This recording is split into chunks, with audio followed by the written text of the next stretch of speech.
이 시간에 우리에게 주신 하나님의 말씀은 신약의 말씀 요한계시록 20장 1절에서 6절 말씀입니다. 요한계시록 20장 1절에서 6절 말씀을 저와 여러분이 한 절씩 교독하시겠습니다. 또 내가 보매 천사가 무저갱의 열쇠와 큰 쇠사슬을 그의 손에 가지고 하늘로부터 내려와서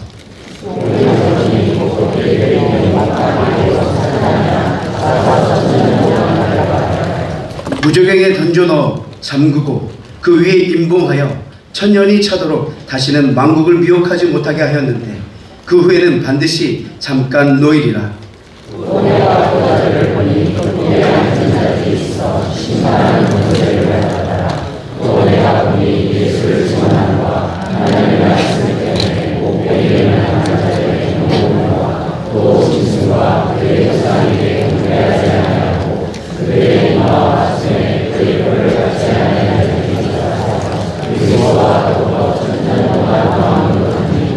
그 나머지 죽은 자들은 그 천년이 차기까지 살지 못하더라.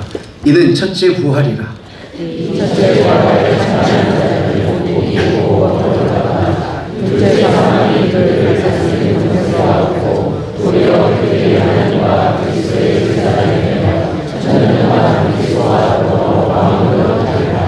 아멘.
공산국가인 중국은 국가의 철저한 통제로 인해 국민이 정치에 참여할 수 없습니다.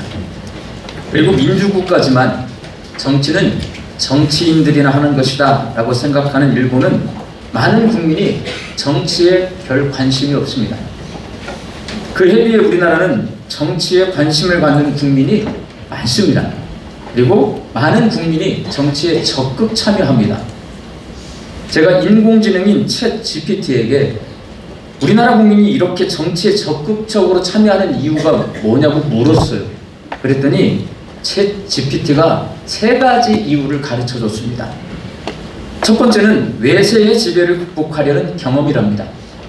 주변 강대국에 둘러싸여 있는 우리나라는 외세의 침략이 빈번해서 임진왜란의 의병활동, 일제강점기의 독립운동과 같이 외세의 침략을 극복하려 했던 경험들이 정치적 관심을 강화시켰다는 거예요. 두 번째 이유는 6.25 한국전쟁과 남북분단이랍니다. 참혹한 전쟁과 안타까운 분단이 우리나라 국민에게 우리 국가 안보와 정치의 중요성을 강화시켰답니다. 그리고 세 번째 이유는 민주화 운동의 경험입니다. 5.18 광주 민주화 운동과 1987년 6월 항쟁 등 국민의 적극적인 참여로 대통령 직선제가 도입된 경험은 정치 참여의 중요성을 우리 국민에게 각인시켰는데, 이런 이유로 인해 우리나라 국민은 다른 나라 국민에 비해 정치에 관심이 많고 적극 참여한다고 챗 GPT가 알려주셨어요. 이 답변을 보면서 나한테 만약에 내 스스로 질문을 해봤어요. 이렇게 답변할 수 있을까? 답변 저 못해요. 근데 챗 GPT는 30초도 안 돼가지고 쫙 답변을 해줘요. 참 똑똑한 것 같아요. 그래서 제가 기분이 별로 안 좋더라고요. 너무 똑똑하니까. 그래서 제가 물어봤죠. 내 생각에는 우리나라 국민이 정치에 관심을 갖고 이렇게 적극 참여하는 이유는 나라를 사랑하는 사랑하기 때문인 것 같은데 너는 어떻게 생각하냐? 물었더니 챗 GPT가요, 상담학 공부도 했나봐요. 저 같으면 이제 제가 대답을 했는데 반대 대답이 나오면 저 기분이 상하잖아요. 근데 챗 GPT는 바로 맞습니다 이렇게 나와요. 맞습니다. 저한테 동의를 해주더라고요. 정치 참여는 사랑하는 대한민국이 더 정의롭고 평화롭고 발전된 나라가 되길 바라고, 대한민국을 더 나은 모습으로 미래 세대에게 물려주기 위한 행동이라고 생각합니다 라고 그렇게 대답합니다. 참 똑똑한 것 같아요. 챗 GPT의 답변처럼 우리나라 국민이 나라를 사랑하기 때문에 깊은 밤중에 총을 든 계엄군을 앞에서 막아서요. 추운 날씨인데도 국회의사당과 광화문 앞에 모여서 대통령을 탄핵하라, 우리는 탄핵을 반대한다 라고 집회를 합니다. 이게 다 나라 사랑이에요. 결국 대한민국 국민에게 있어서 정치 참여는 뭐냐? 나라 사랑을 말로 하는 게 아니라요, 행동으로 보여주는 거예요. 예수님을 구세주로 믿는 우리 성도는 하나님 나라 백성입니다. 우리나라 국민이 대한민국을 사랑하듯이 구원받은 우리 성도는 하나님 나라 사랑해야 됩니다. 아멘입니까? 네. 그리고 대한민국 국민이 정치 참여를 통해 나라 사랑을 구체적으로 표현하듯이 하나님 나라 백성도 말로만 하나님 나라를 사랑할 것이 아니라 구체적으로 표현할 줄 알아야 합니다. 종말 심판에 대해 기록해놓고 있는 오늘 본문 말씀은 하나님 나라 백성인 우리 성도가 하나님 나라를 사랑하는 구체적인 방법이 바로 왕 노릇이다 라고 말씀합니다. 오늘 본문 6절 말씀 함께 읽겠습니다. 그들이 하나님과 그리스도의 제사장이 되어 1000년 동안 그리스도와 더불어 왕 노릇하리라. 정확히 말하면 그냥 왕 노릇이 아니라 예수님과 더불어 왕 노릇입니다. 오늘 본문 말씀은 실제적으로 놓고 보면 논쟁이 많은 본문 말씀입니다. 신학자들 간의 논쟁도 있고 이단과의 논쟁도 있어요. 첫 번째 논쟁은 사탄이 무저갱에 갇히게 되는 것에 대한 논쟁입니다. 요한계시록을 읽을 때 여러분, 사탄이라는 단어가 자주 나와요. 예수 믿는 성도는요, 사탄의 존재에 대해서도 인식하고 있어야 됩니다. 무적행이라고 하는 단어에 대해서도 알고 계셔야 됩니다. 무적행이 어떤 것이고 어떻게 사용되는 것인지도 아셔야 돼요. 근데 오늘 본문 말씀에 나오거든요. 오늘 보면 3절 말씀을 함께 읽겠습니다. 무적행에 던져 잠그고 그 위에 인공하여 천년이 차도록 다시는 만국을 미혹하지 못하게 하였는데 그 후에는 반드시 잠깐 놓이리라.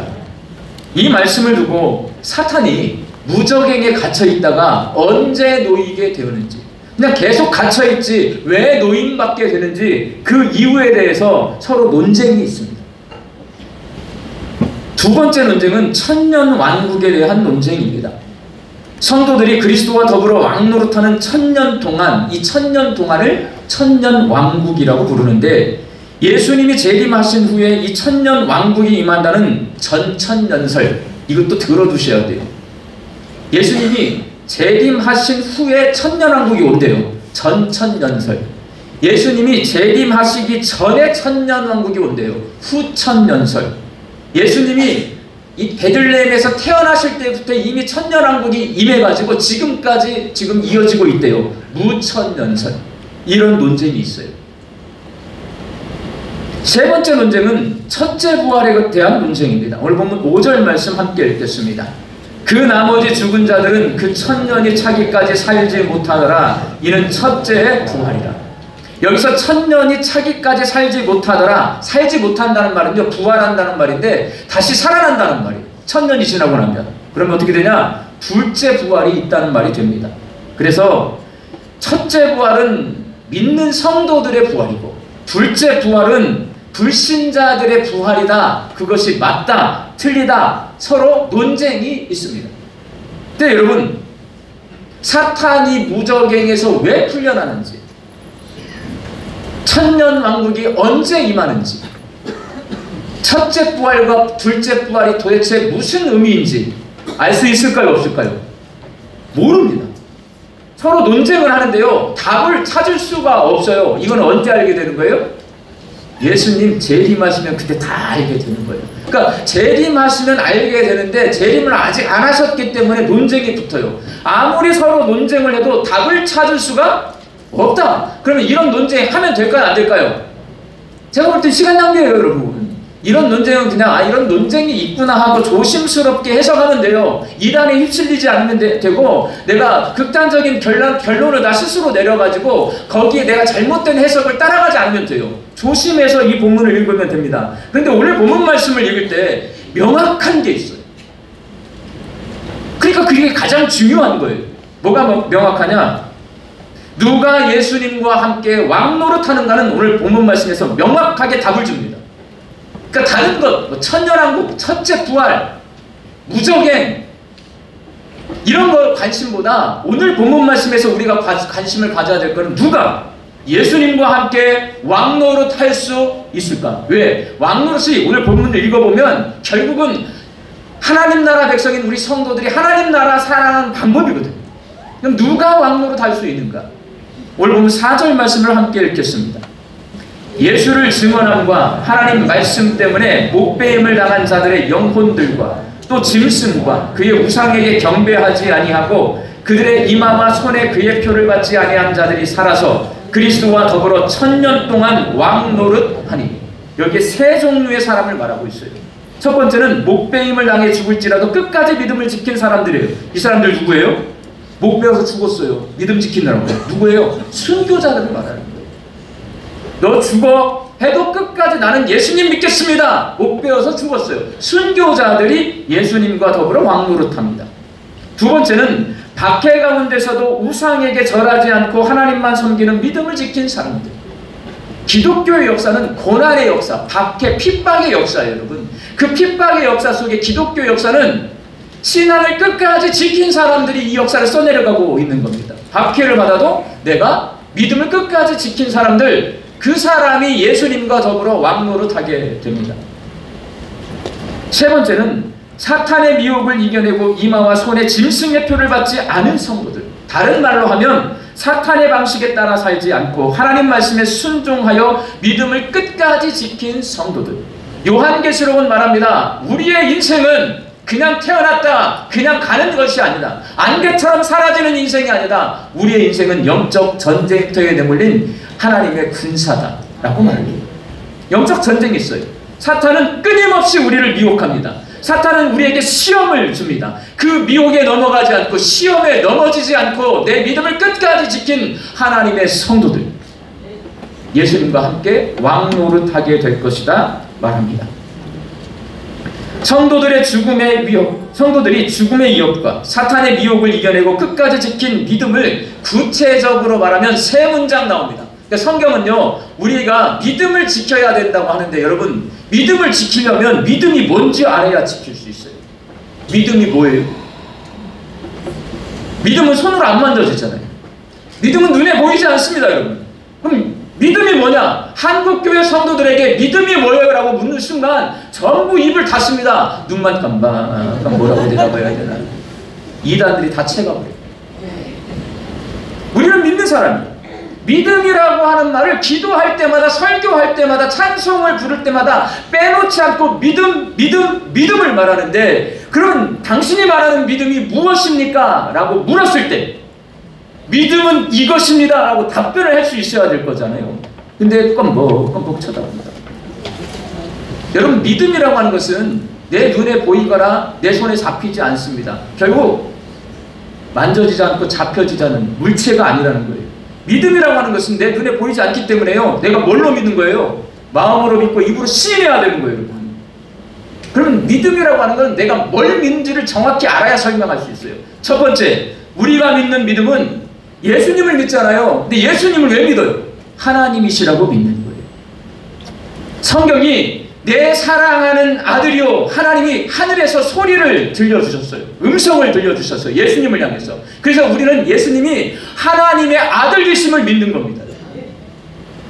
성경은 말합니다. 예수님이 우리의 그리스도이시다, 구원자이시다, 구세주이시다 라고 말씀하십니다. 우리의 믿음은 다른 거 믿는 거 아니에요, 여러분.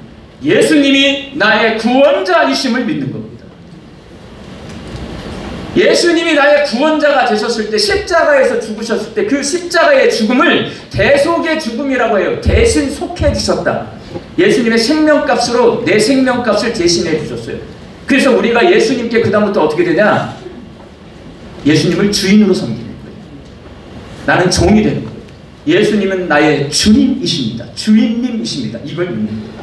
그러니까 다른 거 믿는 거 아니에요. 예수님은 하나님이시고, 예수님은 그리스도이시고, 예수님은 주인이십니다. 이걸 믿는 거예요. 믿음이 뭐냐 할 때 여러분, 저처럼 확신을 가지고 담대하게 설명을 해야 마귀가 시험 못해요. 마귀가 미혹 못해요. 이단이 덤벼들지 못해요, 여러분. 그 믿음을 가진 사람이, 끝까지 그 신앙을 지킨 사람이 예수님과 더불어 왕노릇하게 됩니다. 성경은 말씀합니다.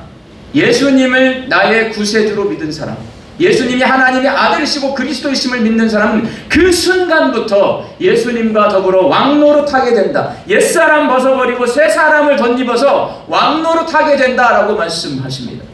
무슨 말씀이냐면, 예수님이 재림하신 이후에 우리가 왕노릇하는 것이 아니라 지금 이 땅에서 살 때 왕노릇한다는 거예요. 우리말 성경에 더불어 왕노릇한다 라는 말로 번역되어 있는 이 헬라어는 숨바실레오라는 단어입니다. 번역하면 함께 통치하다 라는 말이에요. 그런데 세상의 통치 방식과 예수님의 통치 방식은 다릅니다. 요한계시록 당시에는 로마가 세상을 지배하고 있었기 때문에 로마 황제가 세상을 통치하고 다스렸어요. 로마에 다스리는 것은 힘입니다. 군사력, 경제력, 이 힘을 가지고 자기보다 약한 나라를 쳐들어가서 군사력으로 지배해요. 그리고 나서 그 경제력을 장악해요. 그래서 로마의 말을 들으면 먹고 살게 해주고, 로마의 말을 듣지 않으면 전멸시킵니다. 이게 로마의 통치 방식입니다. 그 시대에 예수님이 이 땅에 오셨습니다. 그리고 예수님이 말씀하십니다. 나는 의인을 부르러 온 것이 아니라 죄인을 부르러 왔다. 여러분, 이 말씀이 무슨 의미인 줄 아세요? 나는 의인을 부르러 온 것이 아니라 나는 죄인을 부르러 왔다. 자, 우리나라에서 누군가가 죄를 지었습니다. 어떻게 합니까? 처벌합니다. 누군가가 죄를 지면 재판을 해서 그 죄값을 치르도록 벌을 줍니다. 이게 세상의 통치 방식이에요. 근데 예수님이 자, 죄인을 불러서 벌을 주려고 오셨습니까? 용서하려 오셨습니까? 그렇습니다. 이게 세상하고 너무나 다른 방식이에요. 예수님의 통치 방식은 용서입니다. 세상은 죄인들을 벌 주지만 예수님은 죄인을 용서해 주시고 하나님과의 관계를 회복시켜 주심으로 이 세상의 질서를 유지하십니다. 또 예수님은요, 뭐라고 말씀하시냐면 내가 섬김을 받으러 온 것이 아니라 섬기러 왔다라고 말씀하십니다. 세상은 남보다 낮아져서 내가 남을 섬기는 것은 패배한 인생이다, 부끄러운 인생이다 라고 생각하고 그렇게 가르칩니다. 낮아지면 남에게 짓밟히는 경험을 하기 때문에 그렇습니다. 우리가 사는 세상 그래요. 나가가지고 내가 납작 엎드리고 낮아져요. 그러면 성경이 하라고 하니까 그렇게 해. 그러면 뭐 높여져요? 짓밟고 올라가요, 여러분. 내가 납작 엎드리면 나를 짓밟고 다 올라가 버려요. 그렇기 때문에 우리는 남보다 높아지기 위해서, 남에게 섬김받기 위해서 열심히 삽니다. 남보다 부지런하게 살고 공부도 열심히 하는 거예요. 그러나 예수님은 낮아져서 섬김으로 세상의 질서를 유지하십니다. 이게 예수님의 통치 방식이에요. 섬김. 예수님은 자기 희생으로 세상을 통치하십니다. 예수님은 뭐라고 말씀하시냐면 자기가 선한 목자라고 말씀하셨어요. 그리고 구체적으로 선한 목자가 어떤 목자인지를 가르쳐 주십니다. 선한 목자는 양들을 위하여서 목숨을 버리거니와. 모두가 약한 나라의 자원과 노동력을 희생시켜서 강대국이 됩니다. 로마도 그렇고 미국도 그렇고 중국도 그렇고 러시아도 그렇고요. 자기 스스로 강대국이 되지 못해요, 여러분. 약한 나라를 쳐들어가서 그 나라의 자원 빼앗아 오고 노동력 빼앗아 와가지고 그 나라를 지배하는 나라가 강대국이 되는 거예요. 그것이 바로 세상이 통치하는 방식입니다. 그러나 예수님의 통치 방식은 정반대입니다. 자신을 희생시켜 남을 구하고 세상의 질서를 유지합니다. 예수님의 통치 방식은 자기 희생입니다. 용서하고 섬기고 자기를 희생해서 예수님과 더불어 왕노릇하는 사람, 끝까지 믿음을 지키는 사람인 것입니다. 사랑하는 광주 양림교회 성도 여러분, 어제 뉴스를 보니까요, 탄핵을 찬성하는 사람도 광화문 앞에 가고 탄핵을 반대하는 사람들도 광화문 앞에 가서 집회를 합니다. 이 사람들 모두 나라를 사랑하는 대한민국 국민이고 이렇게 자기 의사를 자유롭게 표현할 수 있는 나라가 바로 민주국가인 것입니다. 광주는 탄핵을 찬성하는 사람이 많아요? 반대하는 사람이 많아요? 반대하는 사람보다는 찬성하는 사람이 훨씬 많아요. 그런데 사람이 많다고 반대하는 사람이 없다고 착각하면 안 돼요.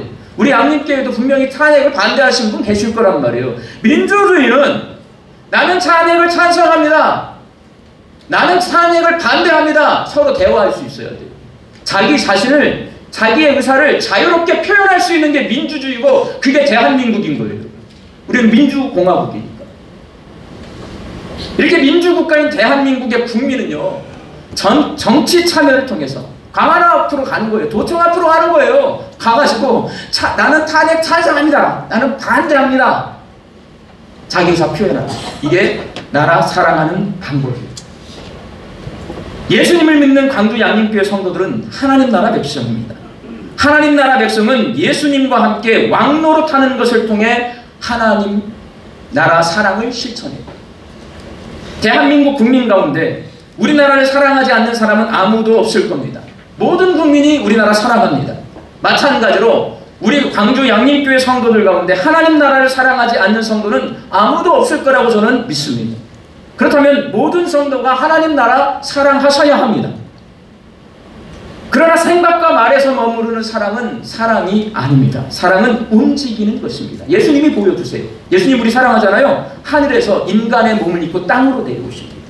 예수님이 우리를 사랑하세요. 예루살렘 왕궁에 살지 않으시고요, 갈릴리로 가셔가지고요, 그 갈릴리에서 병자들, 약자들, 죄인들을 찾아가십니다. 움직이세요.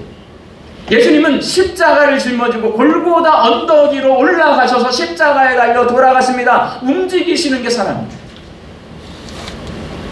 그러니 하나님 나라를 향한 우리의 사랑이 생각과 말에 머무는 것이 아니라 행함으로 이어져야 합니다. 어떤 행함? 예수님의 통치 방식, 용서, 섬김, 자기 희생이 우리의 삶이 되어야 돼요. 관계가 깨진 사람에게 찾아가고 낮은 곳으로 찾아가고 내가 가진 것들을 내어주고 내가 손해보는 자리로 갈 수 있어야 그게 사랑의 실천인 것입니다. 그렇게 움직이는 사람이 하나님 나라를 사랑하는 사람입니다. 1990년대에 30대고요. 1980년대에 대학을 다니고 1960년대에 태어난 사람을 386 세대라고 부릅니다. 이 386 세대가 우리나라 민주화 운동의 주역입니다.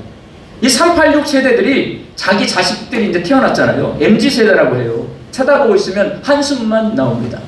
이렇게 개인주의적이고 이렇게 느려 터진 것이, 이렇게 아무것도 할 줄도 모르는 애들이 과연 우리나라를 앞으로 잘 이끌어갈 수 있을까 다 걱정합니다. 그런데 이번 계엄 사태를 통해 이 386 세대가 다 회개 고백을 하더라고요. 뉴스 이렇게 대담 같은 걸 보면 386 세대들이요, 자기들이 꼰대라고 다 고백해요. 나 때에는 하다가 꼰대다. 왜? 자기 자식들을 믿지 않았는데 이번에 MZ 세대들이요, 광화문 앞에 가장 많은 세대가 누구냐면 20대. 그걸 보고 와, 얘네들이 나라를 사랑하는구나, 얘네들이 우리나라를 이끌어갈 수 있겠구나, 그렇게 깨닫게 되는 거예요. 이 MZ 세대들은 과거의 과격한 데모 노래를 부르지 않습니다. 저도 1980년대 학교 다닌 사람이에요. 저도 386 세대입니다. 데모 노래 참 많이 알아요. 근데 요즘 집회를 할 때 그 노래 아무도 부르지 않아. 뭘 불러요? K-팝 걸그룹의 떼창 노래를 불러요. 걸그룹 노래를 불러요. 저는 집회를 많이 봤어요. 데모하는 거를. 그러면 항상 손에 뭐가 들려있어요?